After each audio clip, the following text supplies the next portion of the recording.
Sergio Perez is undoubtedly heading into the biggest challenge of his racing career. The risk versus reward ratio is incredibly high, being that although he will have the potential to fight for regular podiums and race wins, he's also going to be doing it in the pressure cooker that is Red Bull. I've made my feelings very clear on how highly I rate Sergio Perez on many occasions, and why I also think that he is the most underrated driver on the grid and has been for well over half a decade. In fact, the stat that still amazes me more than anything else when it comes to Checo is that on the current grid he has the longest running streak of consecutively beating his teammates, having gone unbeaten for the past 6 straight seasons, and that's even longer than the current 7-time world champion Lewis Hamilton. But Red Bull is going to be everything Checo has ever experienced but turned up to 11, and there is no doubt that he will have to improve even more and go to heights that he's never been to before if he wants to succeed in 2021.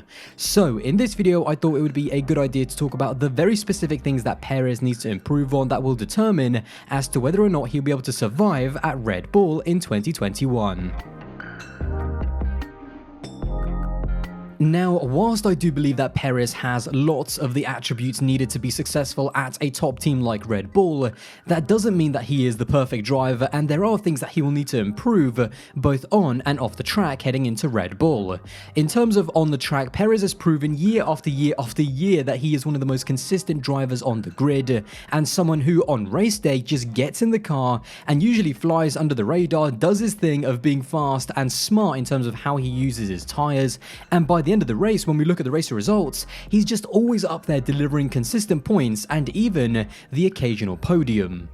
However, the thing that he will absolutely need to work on is his qualifying speed. Now, to clarify in case people misunderstand me, by no means am I saying that Perez is a bad qualifier. In fact, in 2020, on average, his qualifying position was the 4th highest on the field, only behind Hamilton, Bottas and Verstappen. So clearly, when he is given a good car, he does deliver in quali. But to me personally, however, it's still not a key trait that I immediately associate and go to when I think of Sergio Perez. To me, he's always excelled more on a Sunday than a Saturday, and when you look at his direct competition, Lewis Hamilton, the man with more poles than anyone who's ever lived, Valtteri Bottas, whose best trait is probably his raw quali pace, and then, oh yeah, there's also his teammate Max Verstappen, who, if you take away Canada 2019, where K-Mag's crash prevented Verstappen from setting a time, and Monza 2019, in which Verstappen didn't even set a time due to having multiple engine penalties, in reality, Max Verstappen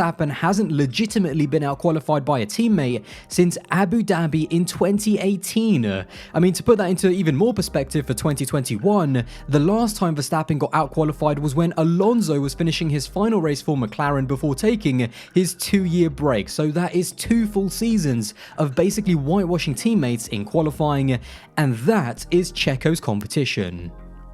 So that's kind of my point. Whilst Perez is a solid qualifier, going up against the drivers up front is a completely different ballgame compared to the midfield, and he's going to have to get up to speed very fast, because one thing about Mercedes that we know is that if you don't outqualify them and then don't overtake them by the end of turn 1, well then good luck trying to win the race, because a Mercedes in clean air is pretty much game over. And if Red Bull genuinely want to challenge in 2021, then Checo, in my opinion, will have to at the very least qualify 4th on the grid, and in reality will need to outqualify Max at least 4 or 5 times over the course of a 23 race calendar. If Perez is able to raise his game, then not only will he push Max, which will make both of them better drivers, but it will also give Mercedes something to think about. And if Red Bull with either Max or Checo get to the point where even if they can't get pole position but are able to split the 2 Mercedes with either one of their cars, or even putting both of their cars in between the 2 Mercs by qualifying 2nd and 3rd,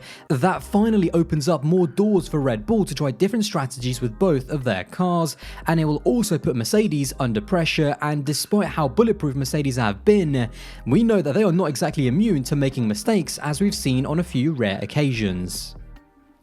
Now, next up, let's talk about the off-track, and to me, this is the biggest thing that Perez will need to improve on, because when I think about Sergio Perez in terms of his on-track performances, he is one of the most complete drivers on the grid, and it really is just that qualifying factor that he's gonna have to up his game, especially up against the big guys up front. But in terms of off the track, that is where his biggest challenge, in my opinion, will be, in terms of learning how to handle the media and learning how to handle the external and internal pressures of being at a top team when things do go wrong. Now, there's no doubt that Perez is one of the most mentally tough drivers on the grid, because throughout his career, and especially since being dropped by McLaren at the end of 2013, he has had the deck stacked against him on multiple occasions and still found a way to come out on top. And even though McLaren were a top team back in 2013, he's never faced this level of pressure that he is about to face, because Red Bull at the moment are comfortably the second best team on the grid, and whilst finishing 4th or 5th was a great result at Racing Point, now at Red Bull, that is the bare minimum that he's going to have to deliver in every single race. And so that's why with that comes a level of pressure and expectation that he's never faced from his teams before.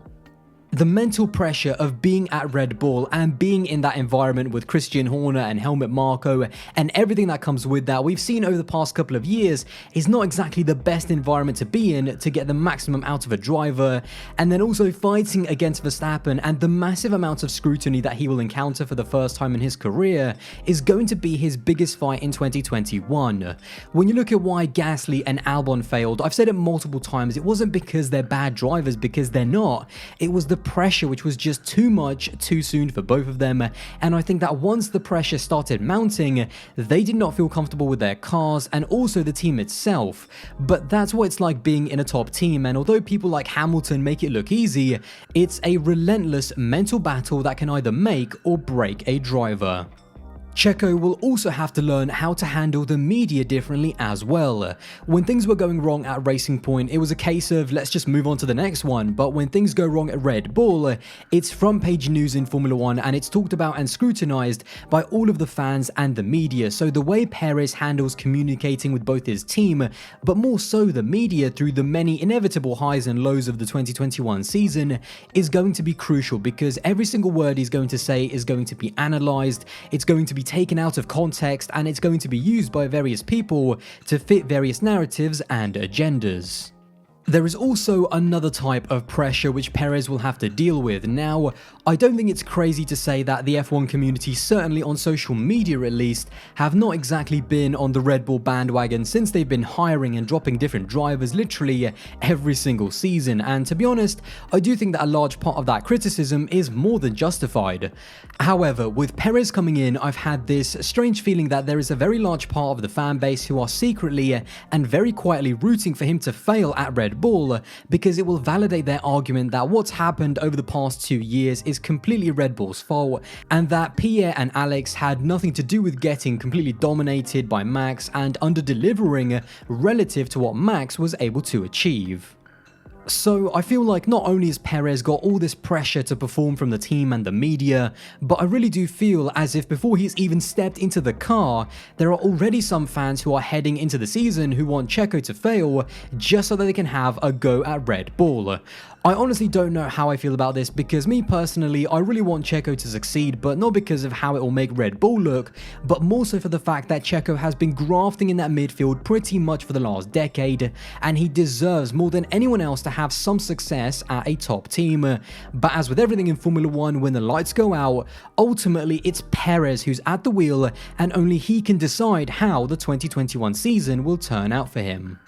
In the end, I haven't made it a secret that I do believe in Perez, and I do believe that he will overcome, improve and adapt to racing at the front for the very first time in his career, because he's experienced enough now to know what he's getting himself in for, and I don't think he's blinded at all by the huge challenges that will face him both on and off the track. However, despite my confidence in Perez, it also doesn't mean that it's guaranteed that he will make those adjustments. And let's not forget, unlike drivers like Alonso or Ricciardo, Checo only has that 1-year contract at Red Bull, which means he's going to be fighting to keep his seat from the very first race. And if he doesn't take his chances and doesn't do a good enough job, unlike Albon or Gasly, Red Bull don't have any external reason for keeping Checo because he's not a Red Bull Junior driver, which means it could be his first and very well his last season at Red Bull.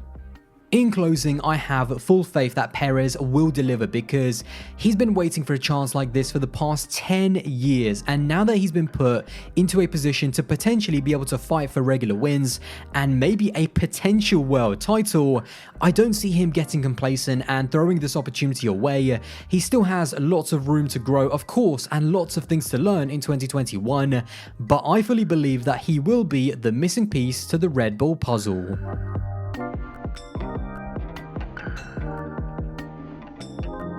Well guys, there you go. That is my video on Sergio Perez and what I think he needs to specifically improve on going into 2021 to make sure that he survives at Red Bull. Now, let me know all of your thoughts in the comments box below. And actually, guys, let me know, what do you think specifically Sergio needs to improve on and needs to know heading into this season to not only be a success for 2021, but also to have a future at the team beyond this season in 2022 or even 2023. Let me know all of your thoughts in the comments box below. I can't wait to see what you guys think, and I hope you did enjoy this video, and if you did, then don't forget to drop a like and smash that subscribe button as well. We are on the road to 100,000 subscribers, so yeah, hopefully we get there soon. Anyway guys, I will see you in the next one. Bye guys.